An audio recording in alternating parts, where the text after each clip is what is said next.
మకర రాశి వారికి ఈ వారం ఏ విధంగా ఉండబోతోంది? మకర రాశి వారికి 4 గ్రహాలు దివ్యంగా యోగిస్తున్నాయండి. జన్మ చంద్రయోగము, ద్వితీయంలో బుధ శుక్రులు, తృతీయంలో శని. వ్యాపారపరమైన విజయాలు సిద్ధిస్తాయి. మీ ప్రయత్నాలు విజయవంతమవుతాయి. బ్రహ్మాండమైన వ్యాపారాభివృద్ధికి కాలం సహకరిస్తుంది.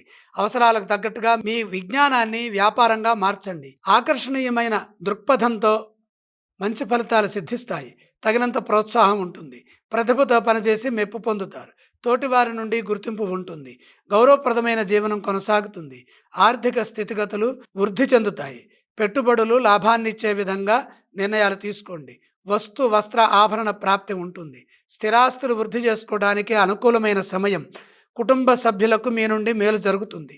సంతానపరమైన విజయాలు ఉంటాయి. గృహంలో శుభాలు జరుగుతాయి. విక్రమస్థానంలో ఉన్న శని భగవానుడు సన్మార్గంలో మంచి పనులు చేయిస్తాడు. కార్య సఫలతకు తగిన సాధన అవసరము. ఉద్యోగంలో శాంతంగా ముందుకు సాగాలి. వివాదాలకు అవకాశం కల్పించవద్దు. సమిష్టి నిర్ణయాలు మేలు చేస్తాయి. వారాంతంలో లక్ష్యం నెరవేరుతుంది. ఈ రాశి వారు ఏ స్తోత్రాన్ని పఠించాలి? మకర రాశి వారు శ్రీ సూర్యనారాయణ మూర్తిని స్మరించడం మంచిది. మకర రాశి వారు ఏ ఆలయాలను సందర్శిస్తే శుభ ఫలితాలు కలుగుతాయి? మకర రాశి వారు మహాలక్ష్మి అమ్మవారిని దర్శిస్తే మేలు జరుగుతుంది. ఈ రాశి వారు ఏవేవి దానం చేయాలంటారు? దానాలతో పని లేదు.